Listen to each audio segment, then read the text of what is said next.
New Mexico Territory, late autumn, 1883. The wind carried dust down from the Sangre de Cristo Mountains, and by the time the stagecoach broke down 5 miles outside Las Vegas, the sun was dropping fast behind the ridgeline. Zadie Norwood stood in the middle of the road, her shawl pulled tight around her shoulders, her fingers clutching the hands of 2 tired children. Her boots sank slightly into the dirt as she stared at the broken wheel and the driver cursing under his breath. "Ma," said the little boy beside her. His voice was small. "Is this where we live now?" "No, Jonah," Zadie said gently, brushing a curl back from his brow. She looked down at her daughter, Josie, who was too tired to speak. "We just have to wait a little longer." They had come from Kansas. Zadie had sold everything: her wedding ring, the last of her mother's china, and the land her husband left behind after riding off and never sending word. She had hoped for a new start, a teaching job in Santa Fe that was supposed to be waiting. But now, with night coming and no shelter, her hope was wearing thin. The driver was trying to unyoke the horses when hoofbeats approached from the west. A single rider, tall in the saddle, slowed as he came into view. His hat was pulled low, a rifle slung across his back. He studied the broken-down coach, then the woman and her children standing in the road. "You folks all right?" he asked, his voice low and even. Zadie lifted her chin. "Stage broke. We are 5 miles from town. I do not suppose you have room for 3 more." The cowboy looked at her for a long moment. Then he dismounted and walked toward her, dust clinging to his boots. He removed his hat, revealing dark, wavy hair and eyes the color of the Pecos River after a storm. "I can get you to town," he said. "But it is a rough ride, and the little ones might not take to it." "We will manage," she said, her pride scraping against her ribs. He looked down at the boy and girl clinging to her skirts, then back at her. "Name is Fletcher Ellery," he said. "Got a horse and a pack mule. We will make it work." Zadie hesitated only a moment. "Zadie Norwood. This is Jonah. And Josie." Fletcher gave a small nod, then knelt to speak to the children.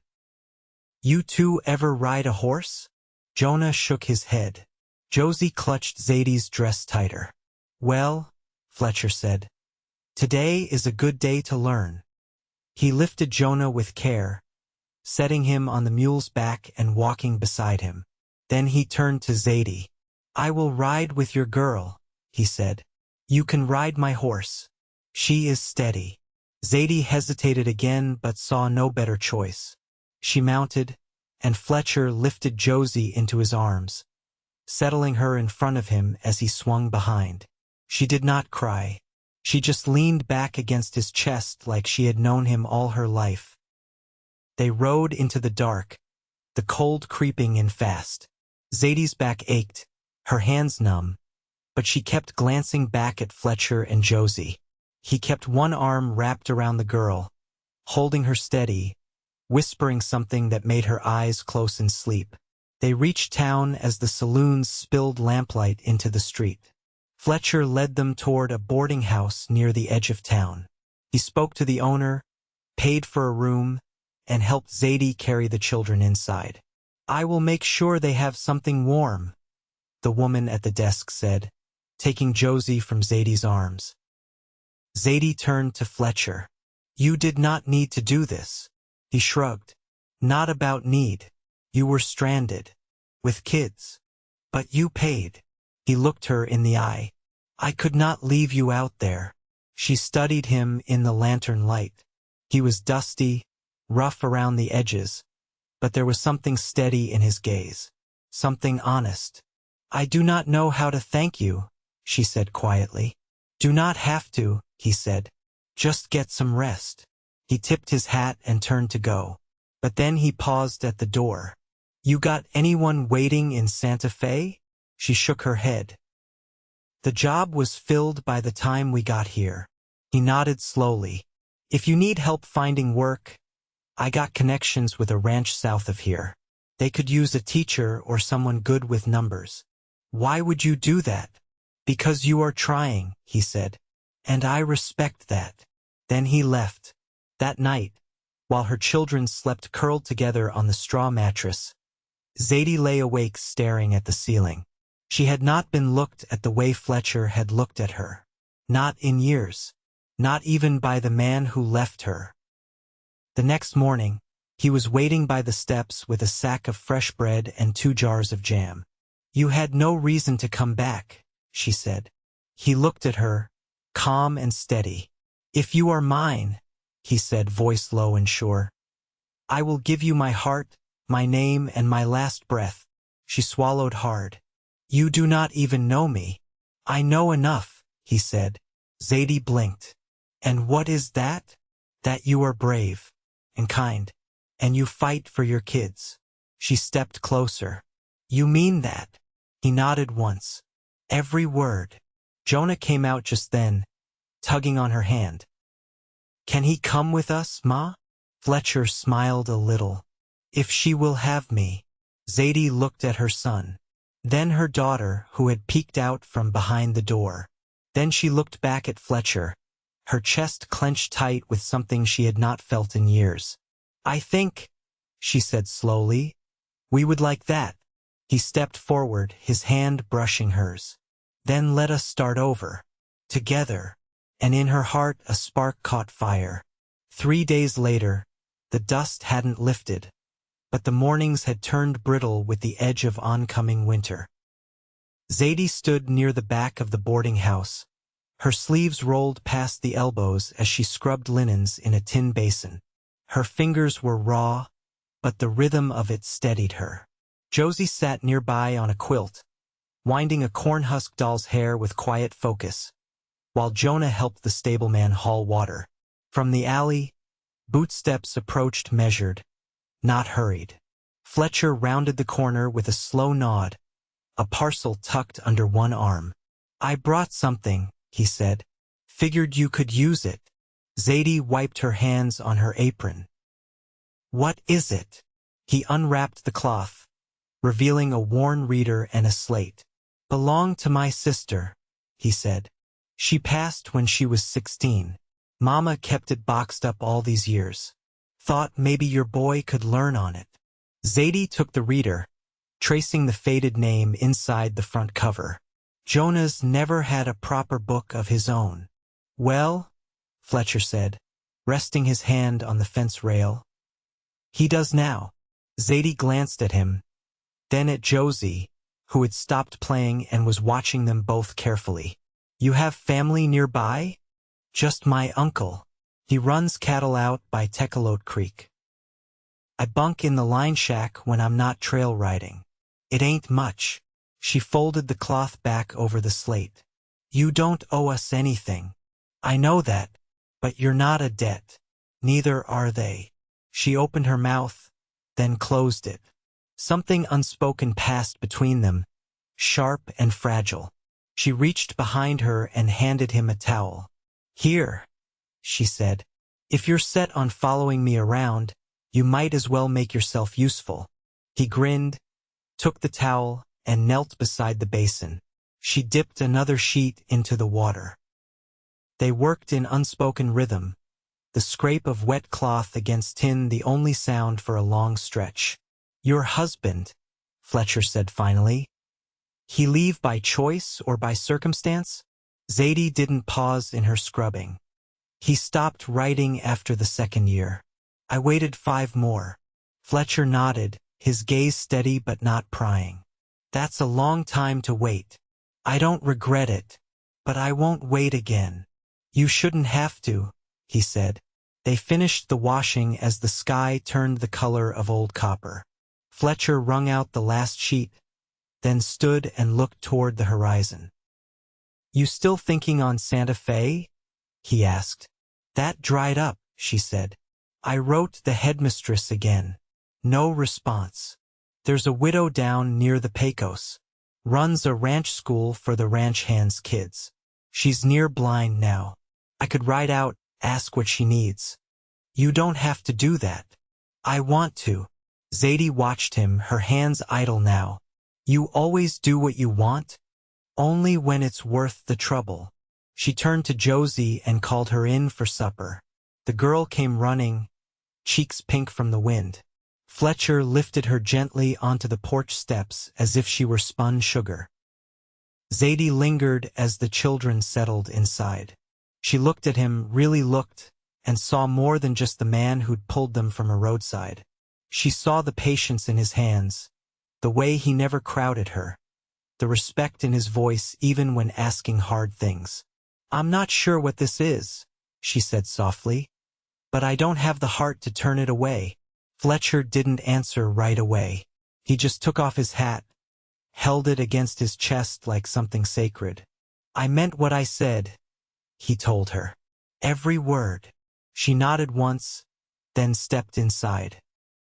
That night, after the children were asleep, she lit a single candle and sat by the window, watching shadows flicker across the glass. Down below, Fletcher leaned against the hitch post, arms crossed, eyes turned skyward. He didn't look up, didn't know she was watching, but he stayed there a long while like he had nowhere more pressing to be. And for the first time in years, Zadie didn't feel alone in the dark. 2 weeks passed beneath a pale sky. Late November brought a sting to the mornings, and frost ghosted the windows of the boarding house before dawn. Zadie rose early each day, helped the cook with biscuits and coffee, and made sure Jonah and Josie had enough layers before they stepped outside. Her hands knew work again, real work that left her tired but clear-headed. Each evening, Fletcher brought news from the ranches south of town, and each evening she found herself waiting for his boots on the porch. One morning, he rode up with his hat pulled low against the wind, a folded piece of paper tucked into his coat. He didn't knock, just stepped inside the kitchen and held it out to her. She wants to meet you, he said. Zadie wiped her hands on her skirt before taking the letter. The paper was creased from travel, the ink faint in places, but the message was clear enough. The widow Fletcher had mentioned was willing, eager, even for help with the children at the ranch. Room, board, modest pay. She's got near 20 little ones on that land, Fletcher said. Mostly kin of vaqueros and hired men. They've gone without proper lessons for months now. Zadie looked up from the letter. How far? Day's ride. East of the Pecos, near a bend in the river. It's dry country, but there's water enough. And you'll take us? If you'll let me. She studied him in the soft light of the kitchen. The warmth in his voice wasn't sudden, it had been growing, unspoken, in the space between shared chores and long glances. But this was more than kindness. It was invitation. I'll need to pack, she said, her voice steady. I'll help you load the wagon. She nodded and turned toward the room where the children were still asleep. Fletcher didn't follow, he stepped back outside to give her the moment. By noon, their things were bundled tight. Mrs. Hallie from the boarding house watched them hitch the mule to the cart and handed Zadie a jar of quince preserves for the road. Fletcher rode ahead on his mare, leading them past fields dried to brittle stalks and cottonwoods turning gold along the river wash.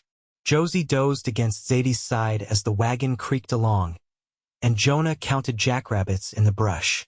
They stopped for the night beside a stand of pinyon trees. Fletcher dug a shallow fire pit and built it careful, with dry limbs and flat stones. Zadie warmed beans and cornbread over the coals while the children curled up beneath a blanket near the wagon wheel. She poured 2 cups of coffee, handed one to Fletcher, and sat across the fire from him. The flames lit the hollows of his face, casting him in shades of rust and shadow. You ever think about leaving New Mexico? She asked, voice low. Once, he said, when I was 20, nearly joined a cattle drive north. Got as far as Kansas before I turned back. What made you stay? He glanced at the stars overhead. Couldn't get used to the sky there. Too wide. Felt like it'd swallow me. Zadie sipped her coffee. I used to think the plains were endless. Turns out they just ran out when the money did. His gaze shifted to her. You miss it. I miss knowing where things stood.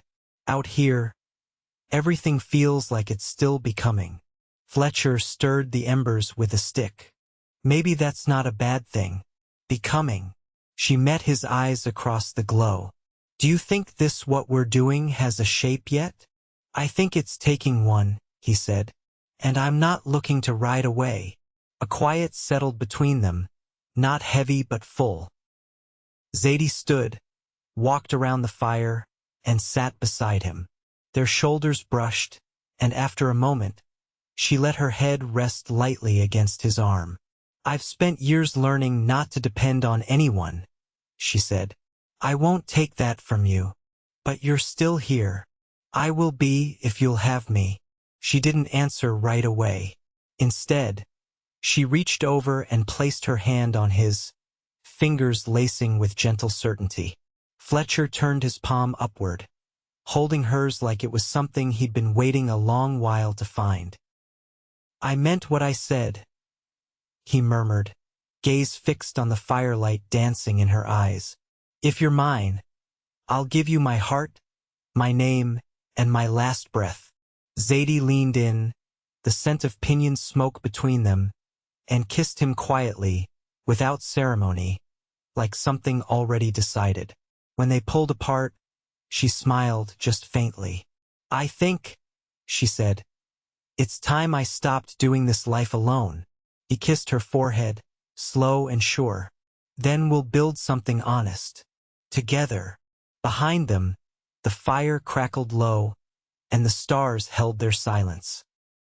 The desert night stretched wide around them, but inside the small ring of flame and warmth, they were no longer becoming. They had begun. The ranch sat low against the slope, its adobe walls the color of old bone, warmed by the sun that pressed down from a pale blue sky. A windmill turned slow in the breeze beside the corral, and chickens scattered as the wagon creaked into the yard. Fletcher dismounted first. He spoke briefly with a man in a wide-brimmed hat, then turned to Zadie and offered his hand as she stepped down, boots hitting the packed earth with a soft crunch. Josie clung to her skirt, eyes scanning the unfamiliar shapes, while Jonah stood taller than usual, trying not to seem uncertain. A woman emerged from the porch shadows, one hand resting on a cane carved from mesquite. Her eyes were clouded, but her steps were sure. You Zadie Norwood? She asked. Yes, ma'am. They told me you had a good head and steady hands. I hope you've got patience, too. These boys out here, they'd rather saddle a colt blindfolded than sit still for sums. I've taught tougher, Zadie said, straightening a little. The woman nodded. I'm called Mrs. Alma. House is yours through winter, longer if it suits. School's held in the bunkhouse when it's dry, kitchen when it's not. You'll find the rhythm. Fletcher stepped forward. I'll unload the wagon. Zadie touched his arm. Let me help. No need. Take the children inside. Let them get warm. She hesitated, then gave a slight nod and guided Jonah and Josie across the yard, past a low fence where goats watched them with dull curiosity. Inside, the house smelled of sun-dried linen and wood smoke. The walls were thick, keeping out both heat and cold. Alma followed them with slow steps and pointed Zadie toward a back room with 2 narrow cots and a trunk already half filled with folded quilts. This'll do, Zadie said, brushing dust from the sill. Supper's at dusk, Alma said. We eat together. One rule. If a child's hungry, you feed him before yourself. That's how we hold together out here. I understand. When Alma left, Zadie sat for a moment on the edge of the cot, watching the children explore the corners of the room. Josie found a wooden spoon and pretended to cook, while Jonas studied a crack in the plaster like it might reveal something hidden. Zadie leaned her head back against the wall, letting the quiet settle in her chest. Later, as the sun dropped behind the hills, Fletcher knocked once and stepped inside with a basin of warm water. For washing, he said, setting it down. River's too cold now. She dipped a cloth into the basin, wrung it out, and handed it to Jonah. Clean your hands. And behind your ears. Fletcher crouched beside Josie, offering a dried apple slice. How's the new room? She whispered something only he could hear, and he nodded solemnly. Outside, the lanterns were lit one by one along the porch. Zadie stepped out as the first stars appeared, the scent of beans and green chili drifting from the kitchen. Fletcher joined her a moment later, leaning near enough to share the space between them. You planning to stay long? She asked. As long as you'll have me. You always give so much without asking for anything back. I don't see it that way. I just don't like watching good people carry things alone. Zadie folded her arms, rubbing the fabric of her sleeves. I've spent so long trying not to need anyone. He glanced at her, then back toward the hills. Needing someone doesn't make you weak. It makes you honest. She looked down, then stepped closer. I don't know what to do with someone who means what they say. You don't have to do anything, he said. Just let me be here. She reached out, fingers brushing his. I want that, but I'm scared of what might come next. I'm not, he said quietly. Not if you're beside me. Zadie turned to face him fully. You still mean what you said? About your name, your heart, your last breath. I wouldn't have said it if I didn't. She held his gaze. Then ask me, plain. He stepped forward, took both her hands in his. Zadie Norwood, if you'll have me, I'll give you every part of what I've got left. My name, my heart, and everything I am. She looked down at their hands, then up at his face. Yes, she said. I'll take it all. And in the fading light, with the sound of laughter from the kitchen and the scent of firewood catching in the air, she leaned into him, and he held her like he'd never let go. Inside, the children played with spoons and shadows, unaware that the world outside had just shifted beneath their feet. And outside, beneath the first clear stars of the season, Zadie and Fletcher stood in quiet understanding, the soil of something lasting beneath their boots. The first hard freeze came on the 6th night. Zadie woke before dawn, breath visible in the narrow shaft of moonlight cutting through the window. Josie stirred beside her, small fingers curling against Zadie's arm, and from the next cot, Jonah's quiet snore broke the silence. She reached for the extra quilt folded at the foot of the bed, tucking it around them both before rising. The hearth in the main room still held a few lingering coals. She crouched, coaxing them back to life with dry kindling and patience, the way Alma had shown her. Soon the flame caught, and warmth began to stretch into the corners of the house. When the children were dressed and fed, Zadie walked them to the bunkhouse. A dozen children waited already, boots thudding as they ran between the benches. She took her place at the front, chalk in hand, and began a lesson on geography, tracing the Rio Grande on the slate. The youngest among them watched with wide eyes. The older ones nodded and asked questions sharp enough to make her grin. Midday brought a break, and she found Fletcher near the south fence, repairing a section where the boards had warped from sun and age. He looked up from his work, hands dusty, shirt damp with effort. You're settling into it, he said. I didn't expect to feel useful again so quickly. You were never anything less. Zadie leaned against the fence post, watching the wind ripple through the dry grass beyond the pasture. I saw Jonah reading aloud to one of the cowhands yesterday. Fletcher wiped his brow with his sleeve. That boy's got your persistence. He's got your quiet way of seeing things too. He paused, fingers resting on the rail. You think that's a good thing? I think it saved us more than once out here. They stood in silence for a moment, the kind that didn't need filling. Then Fletcher dropped the hammer and turned to face her. You ever think about making this permanent? Her brow lifted. The teaching. Us. Her breath caught, but she didn't look away. You mean stay here? Raise them with me? Build something that doesn't end when the weather turns. He stepped closer, boots crunching soft against the dirt. That's exactly what I mean. Zadie looked down at her hands. You'd be tying yourself to more than me. I know who I'm asking, and what comes with her. You sure? Her voice was quieter now. This isn't the kind of life a man just passes through. Fletcher touched her cheek, his calloused thumb brushing just beneath her eye. I've spent a long time passing through. I don't want to anymore. She stepped into his arms then, slowly, letting her body rest against his chest. He held her like she was made of something rare and steady, not broken pieces patched together. Behind them, the windmill creaked, and a hawk called once, high and sharp against the open sky. They married the following Sunday, beneath the cottonwoods near the river bend. Alma stood beside them, eyes turned slightly askew but voice strong as she read a passage from a worn family Bible. Jonah and Josie clutched flowers gathered from the dry creek bed, and half the ranch turned out in clean shirts and brushed coats, boots shined and hats in hand. Afterward, they shared bread and coffee, and one of the ranch hands played fiddle from the porch. Fletcher danced once, just once, pulling Zadie close as the sun dipped low and gold turned to blue. That night, with the children asleep and the house still, Zadie and Fletcher lay beneath the quilts, fingers twined. I never thought I'd have this, she whispered.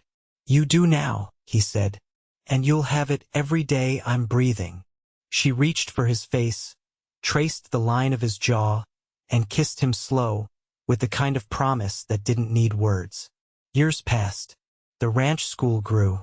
A second room was built behind the bunkhouse, and more children came from farther upriver.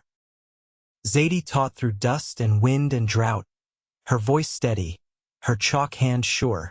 Josie grew tall and strong, and Jonah took to horses like he'd been born in the saddle. Fletcher stayed beside her through every season. He never left at dawn without a kiss, never returned at dusk without asking how her day had gone. He built a corral for the children's pony, carved shelves for her books, and learned to braid Josie's hair when Zadie's hands were busy with bread or laundry. They grew old together beneath that sky. And with every sunrise, they knew they had chosen right, two people who had weathered loss, found each other in the hard light of the frontier, and built a life not out of chance, but out of quiet, enduring love.